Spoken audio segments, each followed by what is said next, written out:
Welcome to the Next Level Human podcast. As a human, you have a job to do. In fact, you have 4 jobs: to earn and manage money, to attain and maintain health and fitness, to build and sustain personal relationships, to find meaning and make a difference. None of these jobs are taught in school, and that is what this podcast is designed to do: to educate us all on living our most fulfilled lives through the mastery of these 4 jobs. I'm your host, Dr. Jade Teta, and I believe we are here living this life for 3 reasons, and 3 reasons only: to learn, to teach, and to love.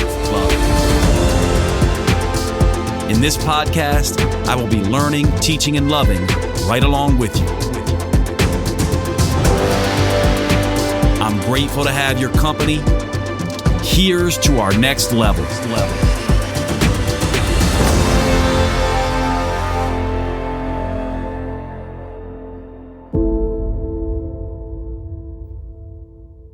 Welcome to the Next Level Human Show, everybody. My name is Dr. Jade Teta. I am your host of the show. Today, we're going to be covering the topic of victims. And there's an awful lot with this concept. And right off the bat, I will say, let's always try not to be triggered. This concept triggers a lot of people. And we talk a lot about this idea of base level human tendencies, culture level human tendencies, and next level human tendencies. And the culture level human tendency is the one that we should be aware of in ourselves with this podcast, because the culture level tendency comes out very hard in this concept when we start talking about victim. We have teams. We like these teams. We defend these teams. They become part of our identity. And certainly in the United States, where I am, the political teams of Republican, Democrat, left, liberal, right, conservative have very strong views about victim. Now, this is the Next Level Human podcast. I want to try to have an elevated conversation about this. And so what I would ask is, while we all, including myself, have these culture level knee-jerk reactions that I see things a particular way and you see things differently, and therefore I don't like you and I disagree with you, let's just have a conversation about this, and also consider the fact that the books we read, the people we're exposed to, the media we consume, these things are really what is informing our views, unless we question these views and have deep conversations about these views. And so this is a conversation that we should be having aside from what we think we know. And by the way, I'm not saying I'm right here. However, I have thought deeply about this from the perspective of the next level human, not the culture level human. And that's what I want to introduce you to, because if you think about it, you can easily think about this from the base level perspective. And the base level perspective is, I was hurt, I'm going to hurt people, or I just like hurting people and have zero empathy for anyone at all. The culture level perspective is, I was hurt and this is a part of my identity, and you need to see that and make sure that you acknowledge that and make sure that you treat me as such. Or the other side of that is, get over yourself. Don't be a victim. Why are you walking around in the world expecting the world to bow to you and bow to your wounds? And to me, both of those are dysfunctional views in a sense. And basically what they're doing is they're setting up this false dualistic dichotomy. So I want to talk about the idea of victim here during this podcast from what I would regard a next level human state.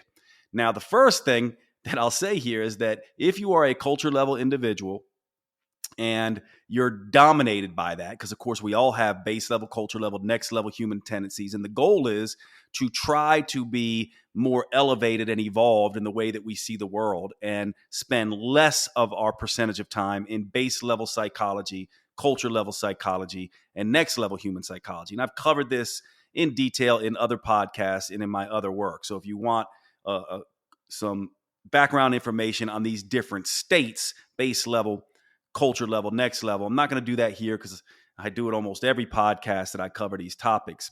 But in general, the next level human state is the more evolved state. We all have all three. It's just where we're operating from. So we're going to tackle this idea of victim and the victim state from the next level human perspective. And I'm going to give you the analogy that I often use, or metaphor that I often use when I talk about emotional suffering, which to me, there is a physical equivalent to mental emotional suffering. So when I think of mental emotional pain, we usually call that mental emotional suffering. Well, what's the equivalent? We also have physical pain, right? And so we know how to deal with physical pain. And so let's go through this first. Many of you have heard this, but bear with me here because many people who are new to the podcast may not have heard this. And so let's start this discussion with a physical way of looking at victim.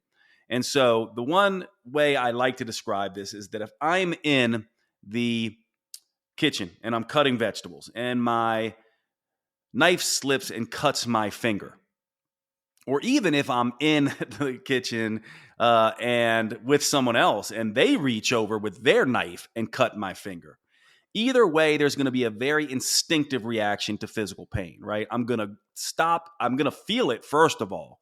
And that feeling allows me to then pay attention and grab it. And that's normally what I'll do with a physical injury, right? I'll immediately stop and pay attention. If I twist my ankle, I immediately stop and grab my ankle. If I cut my thumb, I immediately stop and I grab my thumb. The feeling aspect of it, of what happened, has to be addressed. I call this the feel phase. And with a physical injury, we stop and we must pay attention. Now, it's this feel phase that is absolutely required. If you do not go through this phase, you will be making things worse. For example, if you don't feel your thumb, you'll just bleed all over the place. If you don't feel that you broke your ankle, you're going to break something else if you try to walk on it, and you're going to damage it further. Now, this feel phase, to me, is the victim state.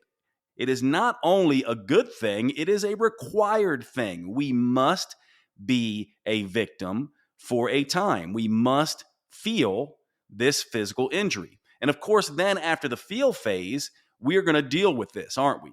We're going to inspect it, see how deep it is, clean it, all of that kind of stuff. Even if someone else in the kitchen reached over and they're the one who cut us, we're still going to have to go through this feel and this deal phase, right? We're still going to have to do this. And by the way, if we instead start yelling and screaming at them, shoving our thumb in their face, saying, ow, ow, ow, you need to fix this, or we whimper and whine and don't do anything about it, then what's going to happen? We're doing further damage to ourselves, because we all know life, and this person who was the one who reached over and cut our finger may not care. They may not be capable of helping us. They may not want to help us. In other words, in the end, as much as we hate it, we are responsible for this wound. And the more we blame, complain, whimper, whine, shove our thumb in someone else's face, or sit there and stare at it, the longer we stay in those phases of feel and deal, the worse off we can be, the more damage we do to ourselves unknowingly, and the greater the physical pain can be. Now, there's also the heal phase. What's that include? That includes, after all is said and done, we then go, okay, well, I did cut my finger. It's healing. It's not just about putting antibiotic ointment on it and getting the stitches out when it's time. It's also about being more careful around knives, or being careful around and avoiding people that have the same personality types and other things that the person who cut our finger with. There's a lesson learned, whether we cut it ourselves and we need to learn better cutting skills or be more careful around knives and not have conversations, or whether we need to learn to avoid certain people who are certain ways.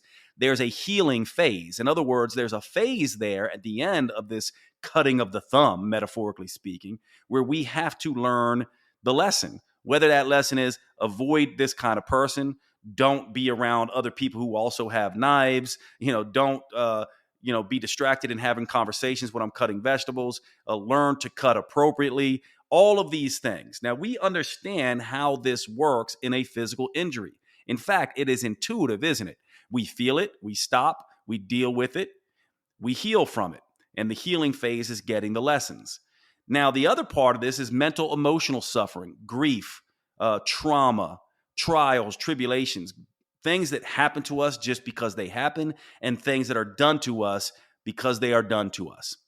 The idea here too, and of course I'm going to make enemies on both sides of this culture level issue, because one person's going to say, what are you talking about, and be mad at me because they're going to hear me endorsing people being victims, and then other people are going to hear me saying that being a victim is a problem. And I'm saying neither, actually. What I'm interested in is getting people healed from their mental emotional suffering. I'm not interested in the debate of whether or not you think being a victim is good or bad. From my perspective, being a victim is necessary. It is a required first step, but it is a step, not an end point. And this is where I make enemies on both sides of this issue, right? Breaking into the show really quickly to tell you about a brand new service that I think you're going to be very excited about. And this is coming directly from myself with drjadeteta.com and a brand new clinic. Now, one of the things that I get from you all most of the time is, Jade, how can I get direct access to you? I like your materials. I listen to your podcast. I've taken advantage of all your free options on your website, but I really need some hand-holding. I want to be told what to eat. I want to be able to ask you about supplements. I want you to look at my labs. I want you to help me figure out what's going on with my body. I would love for you to help me with my workouts, all of that kind of stuff. Basically, how do I become a patient or client of yours? And it's been a very long time since I have done work in this way because I've been busy with other ventures. And recently in my businesses, things have switched around pretty dramatically, opening up the space for me to begin to take clinic clients once more. And I'm doing it in a very unique way. It's basically a concierge consulting clinic, a very small group of individuals, keeping them to less than 100 people in this clinic to start. So you get hands-on access to me. In this clinic, we have multiple monthly lives where I go live. Just like in a Zoom call, you can see me face to face and ask me questions. I also have monthly multiple office hours. This is a time where I essentially sit in a Zoom room. You can pop in, ask me any questions you want.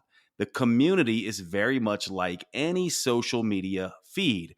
It has a feed. You can come into that feed, communicate, collaborate, consult with me, also collaborate with the community, other people who are dealing with the issues that you are struggling with as well. Who is in this clinic and what does this clinic specialize in? Well, it specializes in functional medicine, metabolic optimization, and weight loss in particular. So all those questions you have about hormones and how they're impacting your health and your fitness and how to lose weight, all of that stuff is tackled in the clinic. We currently have spaces limited for new members to the clinic. If you would like to see me as a concierge clinic consultant, you can now do so. All you have to do is go to drjade.com/clinic. That's drjade.com/clinic. And you can get access to me now in the clinic. And the final thing I'll say here is that for those of you who need one-on-one help, this clinic allows you to get that from me and to schedule an appointment directly with me. I only see patients and clients who are members of the clinic. So go to drjade.com/clinic, and I hope to see you in the clinic community soon. And now back to the show. Let's now take that analogy of the thumb, cutting of the thumb, and let's look at mental emotional suffering. We also have to feel, deal, and heal with mental emotional suffering. The feel phase is absolutely critical. If you lose a loved one, if you go through a breakup, if you were betrayed, if you were lied to, if you lose your job, if you find yourself in illness through no fault of your own, and whether or not something was done to you by somebody, or whether something was done to you by something, or something just happened, this is oftentimes where people get confused because they sort of go into this place where certainly someone can do something to us. They can perpetrate violence on us, physical abuse, mental, emotional abuse, sexual abuse. Someone can do that to us. Certainly, we can be out in the woods and be attacked by a bear. Now, think about what happens there. We get attacked by a bear. Are we going to attach the same kind of vitriol and premeditation to a bear? Of course not, because a bear is not conscious in the way we humans are. So, of course, we are going to put extra emphasis on a human doing something to us versus something happening in nature. And of course, you could be, walking down the street, trip over something inert, fall and, hit your head and have serious damage. So the idea is we're typically not going to blame the curb or the bear, but we do tend to blame other humans, and perhaps rightly so for a time. But what we have to understand is that no matter what happens, it's up to us in the end to deal with this, because there aren't always good people around who are going to say, I'm sorry, let me help you. That is the feel phase. The feel phase is this idea that we have to feel what we are feeling. We have to go through the grieving process. We have to go through the confusion.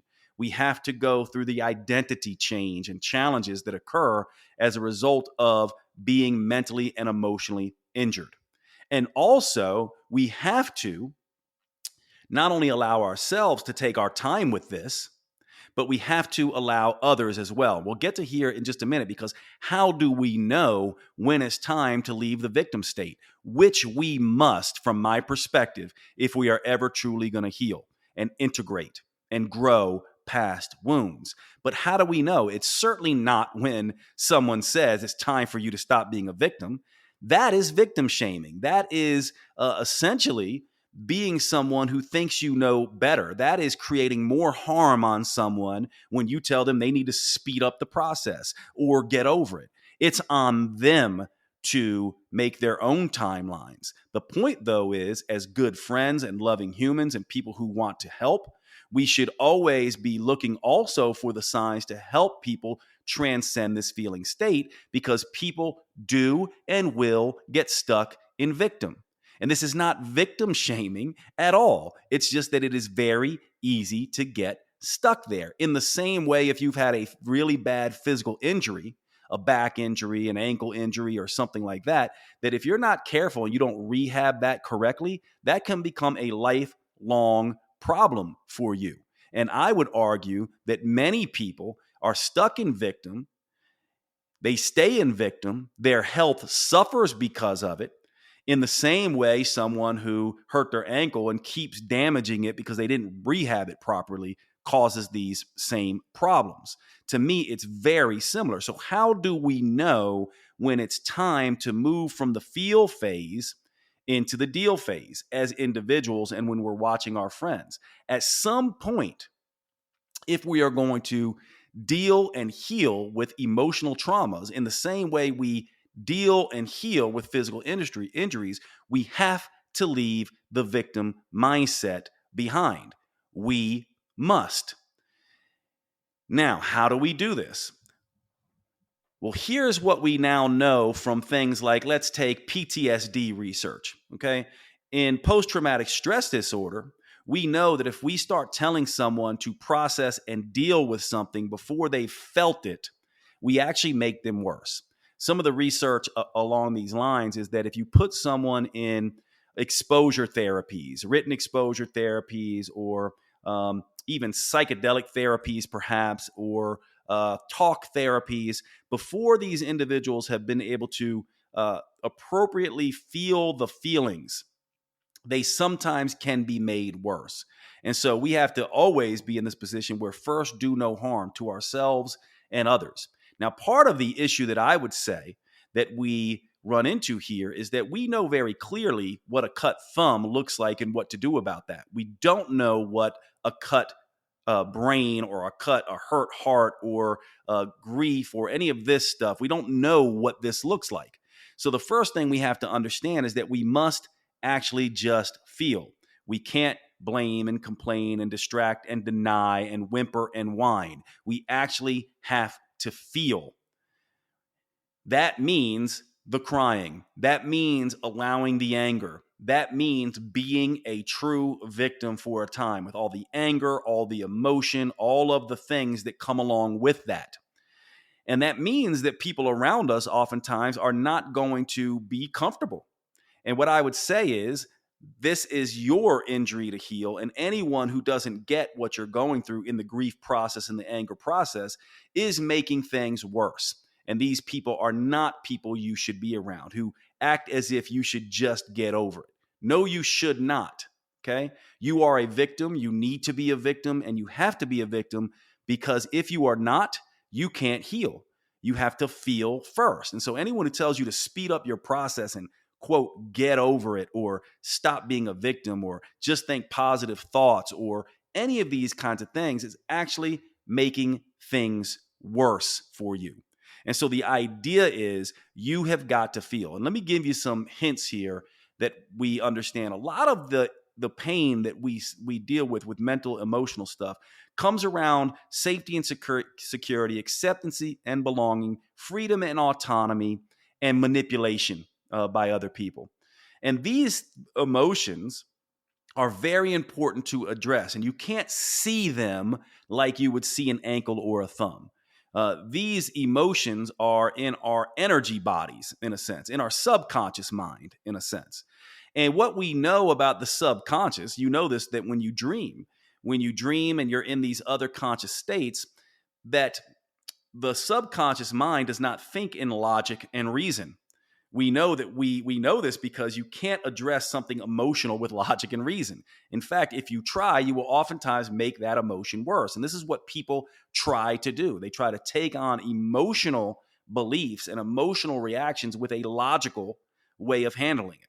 You can't do that. You have to meet emotion with emotion. And emotion is based on metaphor, and it's based on symbol, and it's based on emotion. It's a feeling sense. And so if you want to know the equivalent of the feel phase of grabbing the thumb in the emotional realm, it's spotting where this is coming from. I'll give you an example of this. Many of you know my story. I was one of the most painful moments in my life was what I would call a betrayal sandwich. Me betraying someone I loved, me being simultaneously betrayed by someone else. Many of you know this story. I'll share it with you here. I had an affair. I was cheating on my wife. I was with somebody who was also having an affair. And then I discovered this person with a third person. And then in the most cowardly, shameful of ways, I didn't wake up to what I was doing to my wife until I was actually having the same thing perpetrated on me. An absolutely miserable thing to see about yourself. And one of the biggest issues was I betrayed my wife. I was betrayed by my lover. Most importantly, I betrayed myself, and it made me sick to my stomach. It was one of these things where I did not like who I was. I woke up, looked in the mirror, and was like, I can't stand who I am. Not just what I did. It wasn't like I did something bad. It was like, I am bad. I'm damaged goods. And I had a very particular feeling stuck. And it was a feeling that I had when I was young, dealing with wounds around, my mother wound, which my mother was an incredibly loving mother, but also an emotionally troubled mom in my younger years because of her childhood. And the wound that I felt when I was going through this betrayal was in the same place. It was in my solar plexus. It basically went from the bottom of my throat down into my solar plexus like a thick, hot piece of viscous tar that was just stuck there. And when you get in touch with where these emotions lie, you begin to, this is like grabbing the thumb and going, and squeezing it. It's going, where do I feel this? And it's giving it personality. Notice how I describe this as this black, hot tar that was just stuck there and wouldn't let me function, feeling like I couldn't completely breathe. This very heavy, gnawing, nauseous feeling that it, just felt so weighed down in the chest. This is the first stage. So not just that you're crying and grieving, but also that you're paying very close attention to where this emotional energy is centered in the body. And you're usually going to have it centered in the energy centers, what the Ayurvedic culture, the Indian culture would call the chakras. And each of these chakras actually have a bundle of nervous plexus around them. Even in the heart now, we know it has its own nervous system. But this usually happens, these feelings will usually get stuck in these chakras. I'll go through those really quickly. The bottom chakra, chakra 1, is right down near the genitals, near the perineum. And then the second chakra is sort of right behind and below, slightly below the belly button. The third chakra is the one that I just talked about. It's right sort of in your solar plexus. The fourth is in your heart. The fifth is in your throat. The sixth is sort of right above and behind the eyes. And the seventh is they call the crown chakra. Normally, you're going to feel these things in one of these centers.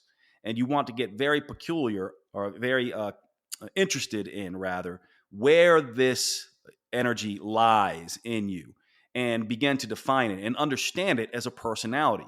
This feeling that I had, I know it well. It had been there with me since a child.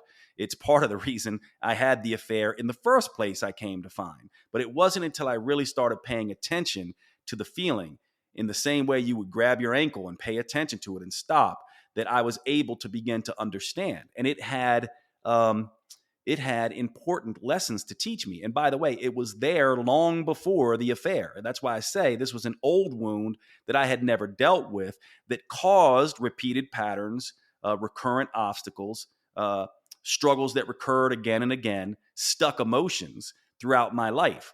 And this is how you know when you are in repeated patterns, recurrent obstacles, struggles on repeat, stuck emotions that come up again and again and again in your life. This is how you know that you have a wound that you never actually felt. This is how you know also that you're stuck in victim.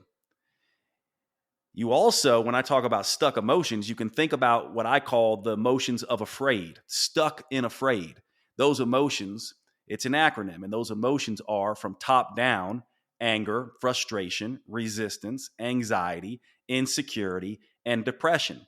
Oftentimes, when you're stuck in afraid, one or more of these afraid emotions, anger, frustration, resistance, anxiety, insecurity, and depression, will be lodged in, stuck in one of these energy centers. This is how you know that you've been dealing with this your whole life. And then, of course, you'll see it show up as repeated patterns and recurrent obstacles. You'll see it as a blaming and complaining, a whimpering and a whining, a distracting and denying, or at its worst in the base level state, an attacking and destroying.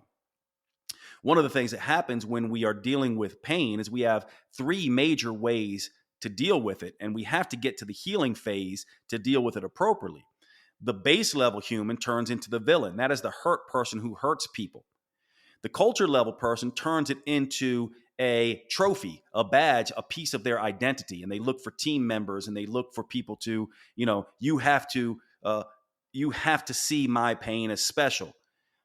You must. Otherwise, I can't talk to you, and you're a bad person. You're not on my team. This is what the culture level does. So the culture level stays stuck in victim. The base level stays stuck in villain. What we want to do is we want to move through this feel, deal, and heal process and get to become the victor or the hero.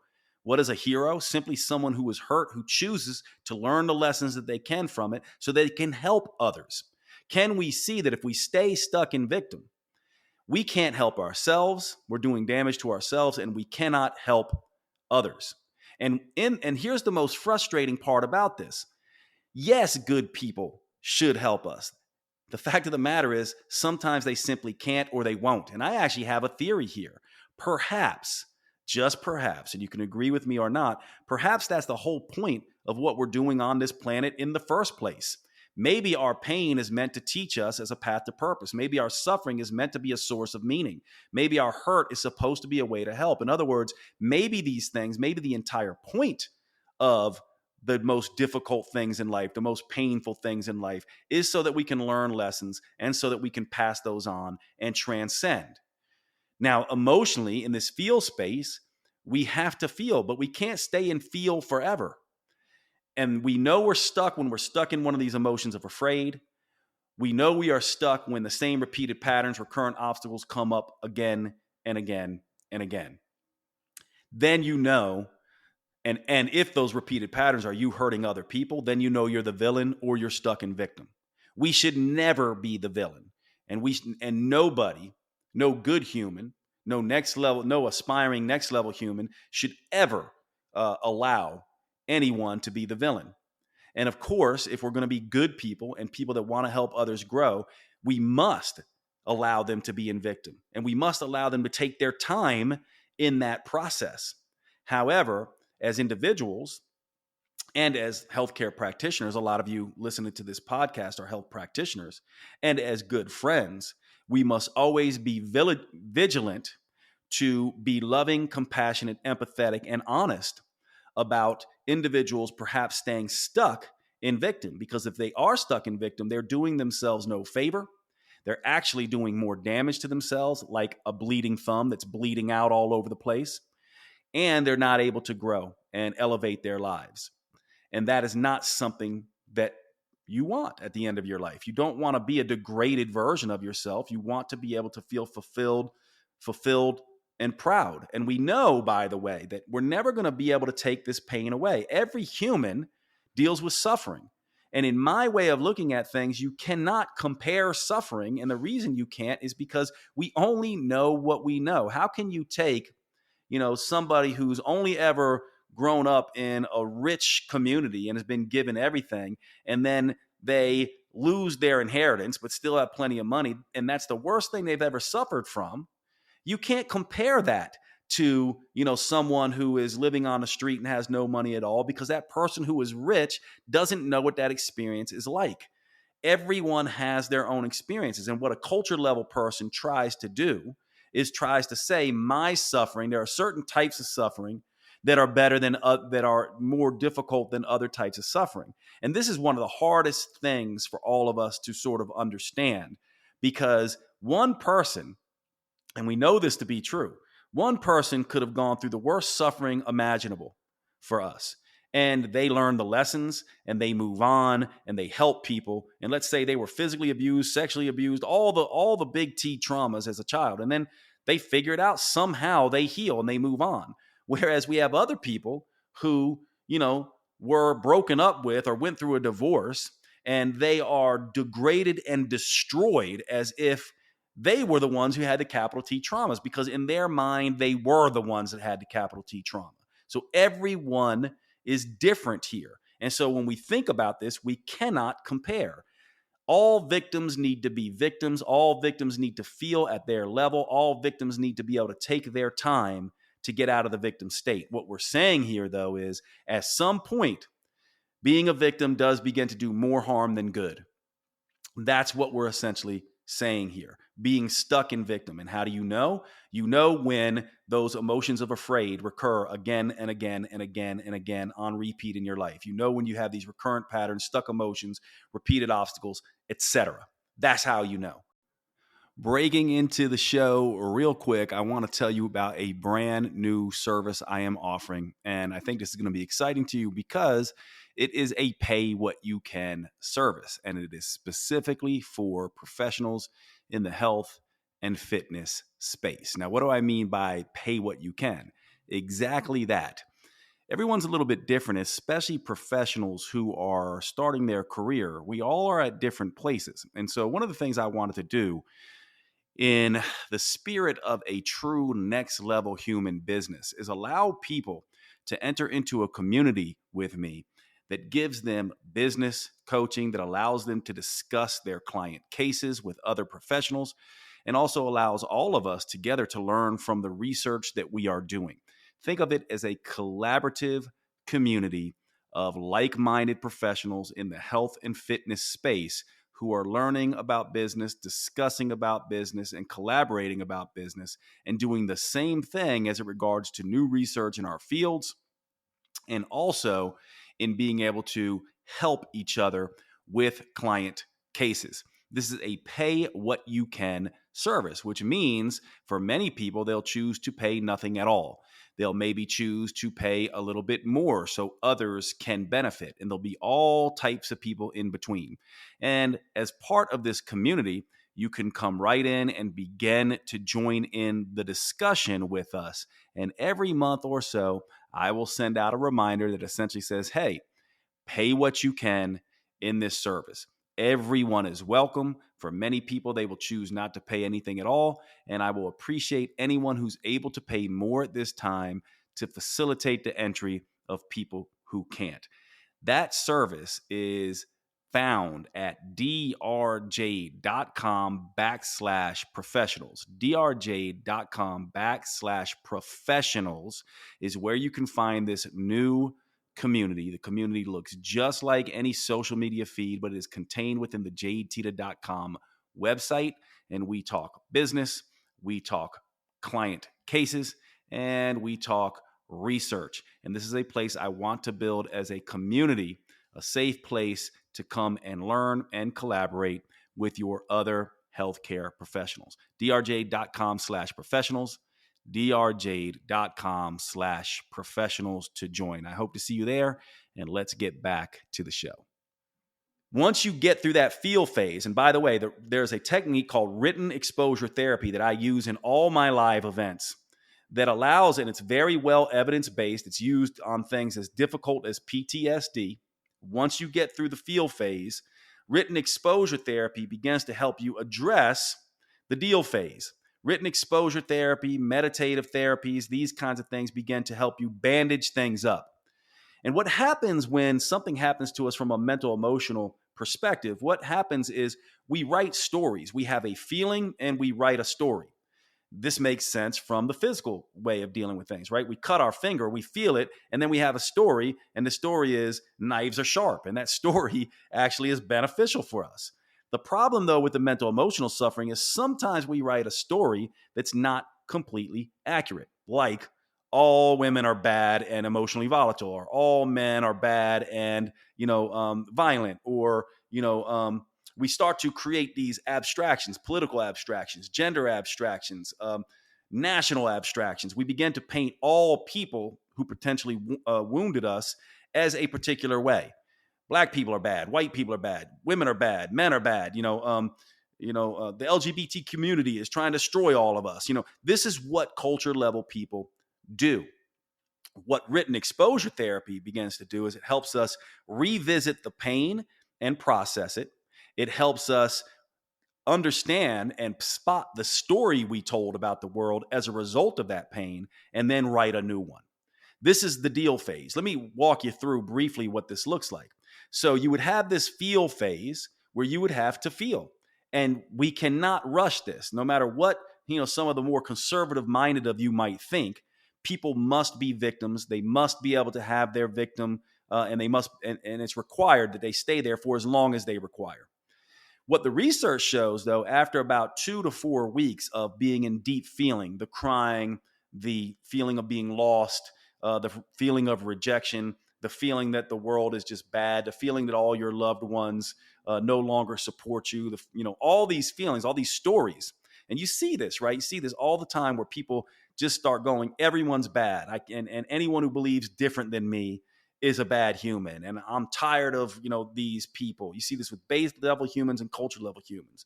Whereas next level tendencies go, I'm going to learn from this. And so I'm going to move out of this feeling state and I'm going to begin to deal with the injury.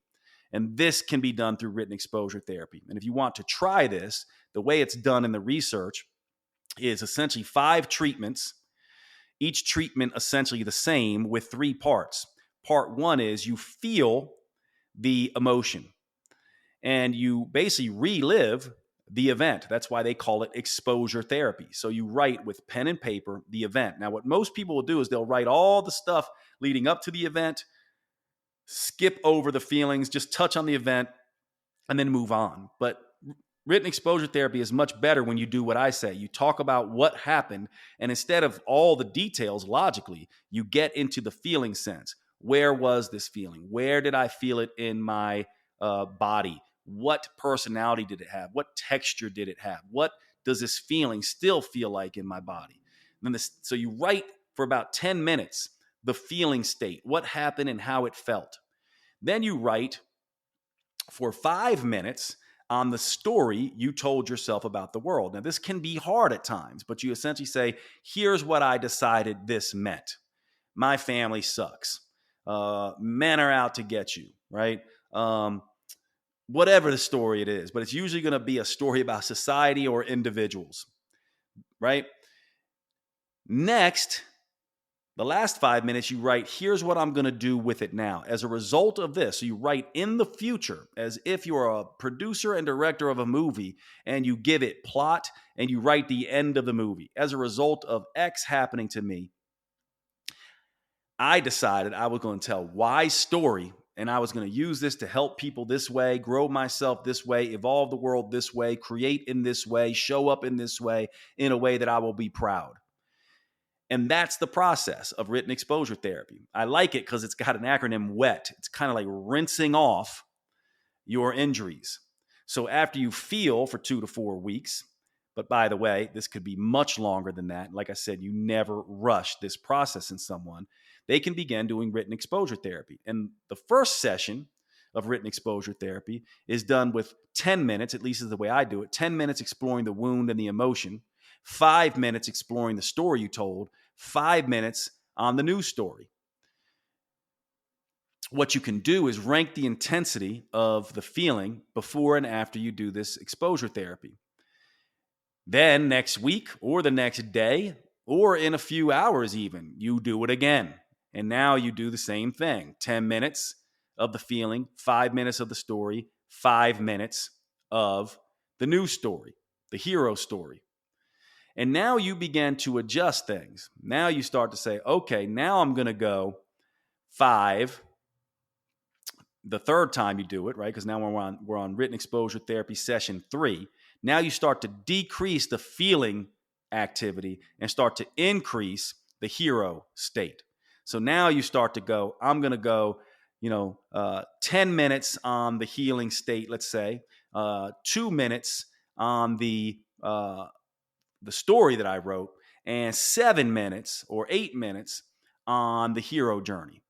And then in phase 4, the fourth time you do this, it's 5 minutes on the feeling state, right? 2 minutes on the story that you wrote.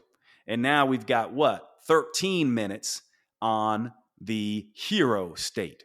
And then the final number 5 session of written exposure therapy is 2 minutes in the feeling state, 2 minutes in the story that you wrote, and then 17 minutes, almost the whole entire time on the new story you're going to write. And this has been shown to be able to process and move this and give your pain purpose. You're actually literally setting your brain up to essentially say, I'm going to use this pain this way. And this is the deal phase of getting out of this. So the feel phase is the victim phase. It's absolutely critical. To move out of the victim state, you begin to do the deal phase. This is where you're essentially bandaging and stitching up the wound. The heal phase now is actually going out and living the story, the hero story, going out and helping people. If you want to know a shortcut to this, you simply look for people who have dealt with the same pain you're dealing with or dealt with or was perpetrated on you, and you look to solve their pain. And in a roundabout way, not only you give your pain purpose, you heal it essentially completely. You realize that all of us, the villain, the victim, and the victor, everyone is carrying pain. No one gets to take the pain off. No one ever gets to put the pain down and walk away from it. It's going to stay with you forever. So you're carrying this backpack of pain. Imagine this backpack filled with bricks. And the villain takes their backpack full of painful bricks and throws them at people and uses them to bash other people's heads and smash other people's toes. The victim uses their bricks to show them to people and say, look how injured I am. And, look what happened to me. Or just stares at them and blames and complains and whimpers and whines. They use their bricks as a reminder of how bad this thing was and how mean people are and how uncompassionate people are and how people don't have empathy and all those kinds of things. Whereas the victor goes, I have these bricks. I'm never going to get rid of them, but I can use them, take them out and use them as building blocks to help other people. This is the final sort of way to do this. Now, I want to cover a couple other things here because I have a real pet peeve around some of the some of the positive, what I would call toxic positivity around this state that people do. For example, I covered one of them. Let's just go through sort of the big five that really bother me, that we'll call sort of errors. Error number one is people telling you you're not a victim and just to get over it. That it's a mindset, it's a victim mindset, and you're wrong for feeling like a victim. This is so wrong. This is victim shaming. You can't do anything worse to somebody who is suffering than to have this mindset. Being a victim is required, it is necessary, and it is up to the individual to decide when they are going to move on. As friends, as healers, all we can do is help them spot when it's time to move on. Help them understand where they're stuck and afraid. Help them understand how this is holding them back. But ultimately, never, ever, error number one is treat someone like this is just a mindset and get over it. There's nothing worse that you can do if you're aspiring to be a next level human. Error number two is that people must somehow forgive whoever hurt them in order to heal. Like you shouldn't be bitter or you shouldn't be angry. Like look at this person with kindness. No, this also is incredibly dangerous. There's nothing about trying to live in a next level human state that says you need to be kind. It's basically saying simply the best revenge is not to be that way. But you don't need to be kind, and certainly anger is going to help. Anger can help you put standards and boundaries up. When you're stuck in anger, by the way, that means you haven't yet put those boundaries and standards up. So can we see that some of these emotions of afraid, anger, frustration, resistance, anxiety, insecurity, and depression, some of them are pointing to us what we need to do. For example, depression is an inability to trust and find hope, right? Insecurity is an inability to believe in self. Anxiety, that's an inability to choose. Resistance, that's an inability to act. Frustration, it's an inability to complete something. Anger, it's an inability to move on or to provide a solution. And so getting to anger and then creating standards and boundaries, this is what is required. It's actually required to be angry at someone. It's required to say, this is not okay. To say it's all on me, things happen. No, this is not what it's about. But you have to go through the feel, the deal, the heal phase to get to this place where you can actually have the standards and boundaries. So never tell somebody that they should forgive or they have to forgive their perpetrators. No, they do not. However, if they're going to be the victor, they will adopt this mindset that the best revenge is not to be that way. If I become what I hate, I have failed to heal. Error number three is that abusers and people who have done wrong to people just need love, and they need more love and understanding, and they need hugs, and you should, feel bad for them. And again, to me, I go, no, that is not up to someone who's been hurt by someone to find compassion there. If they choose that path, that's wonderful. But to assume that they should or that even that's beneficial is wrong. That's kind of like saying, well, this person, did this atrocious thing and, they've had a rough time. Don't put them in jail. That's a ridiculous way to treat somebody. Error number four is, again, we're all interconnected, so we have to help each other. You have to help you have to help people who were hurt. Like I told you, like one shortcut is to find other people who are hurt this way and help them.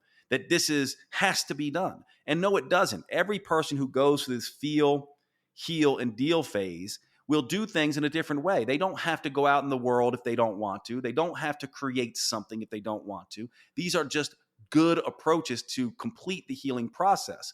But they can do this in their own unique ways. We should never tell someone, oh, you need to go create something now for other people, or, oh, you need to go and do X, Y, Z. No, they don't. They have to find their own way to contribute in the way that they can. This could be as simple as, adopting, a dog, or growing a garden, or contributing in some way that makes sense to them. It does not have to be that now they have to use all their energy to go help someone else. And the final error is that this idea that everything is a mirror, right? So you got what was coming, right? Like this idea that you created this. And this idea to me goes into a lot of things. I've heard people say, well, you were a soul at one point and you chose to have this challenge. From my perspective, sure. You know what? If you want to believe that, fine, but that's up to you. To put that on someone else is to potentially damage them further and stifle their healing by giving them a narrative that may not be true for them. What we have to understand is that if a narrative works for us, then great.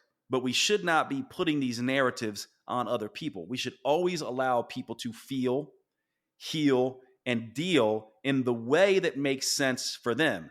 In my opinion, they absolutely, if they don't go through the feel phase and get over being the victim and go through the heal phase and rewrite the stories they created out of that trauma, and don't go through the heal phase and find some way to transcend and contribute with it to make sense of it, they're never going to heal, and it's going to degrade them. And in my personal opinion, it's going to hurt their health. It's going to damage them in some deep way. However, it is not up to us to define for them the stories they need to adopt. They don't need to, get over it. They don't need to forgive their abusers. They don't need to, be in this place where they gotta love and light and send love. They don't need to, be in a position where they have to help in a particular way. They get to do this according to their needs. The only thing that I would say cannot be allowed is when hurt people and become the villain.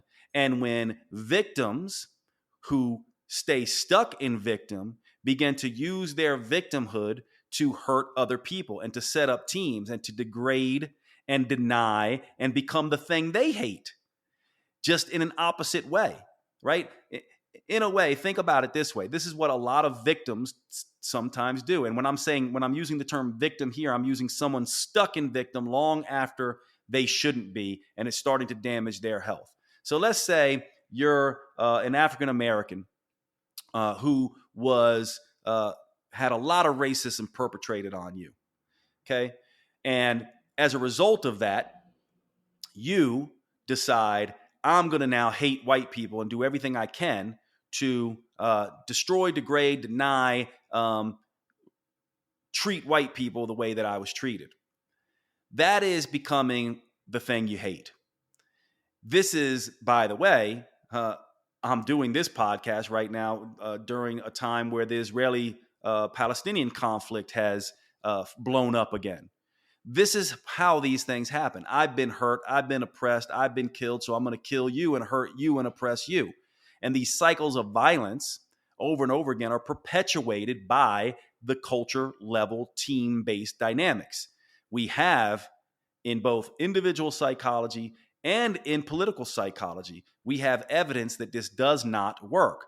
You can look at the research of Chenoweth, Robin Chenoweth, I believe is her name, who's done the research on geopolitical movements and does violence against violence work. She actually shows it doesn't, that actually nonviolent movements always work better. And it's the same way on an individual level.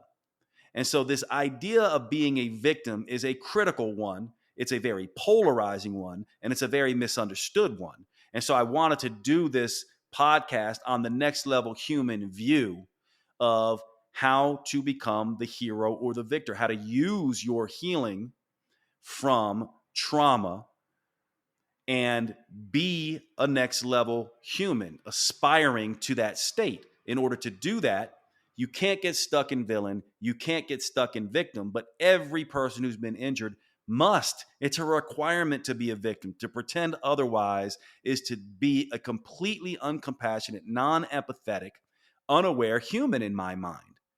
That being said, every victim, if they want to heal, if they want to move past their pain, and if they want to avoid the sickness that can come along with being stuck in afraid and having these repeated patterns and recurrent obstacles, they must at some point make a choice to move out of the feel phase and into the deal and heal phase.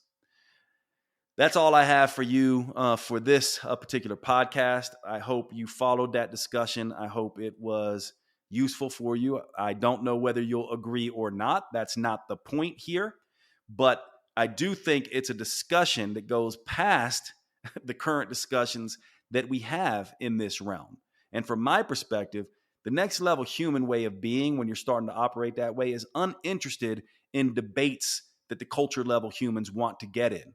This to me is a whole different way to look at it. It's simply, is the way I'm being growing myself or keeping me stuck? Is it enriching people or degrading people? Is it evolving the world or devolving the world? And from my perspective, when you become the villain or stay stuck in victim forever, you are not growing yourself, you are degrading others, and you're devolving the world. And that's not what humans want. We want to matter. We want to make a difference. At the end of our days, we want to feel proud and fulfilled about how we handled our lives and how we contributed to others. That's what I believe. Thank you so much for hanging out on the show today. Do me a favor, as always, if you liked this show, let me know, leave a review, send me a DM, shoot an email to support@jadeteta.com. I want to hear what you think. Please share this with your friends and family, and I will see you at the next show.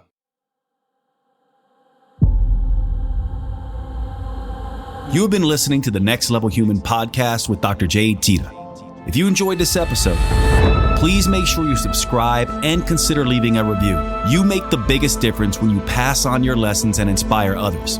That's why reviews like this are so powerful. Your words may be the only ones that resonate for someone else. Please remember the information in this podcast is for educational purposes only. Always consult your personal physician or therapist before making any lifestyle changes. And finally, thank you for who you are in the world and the difference you make.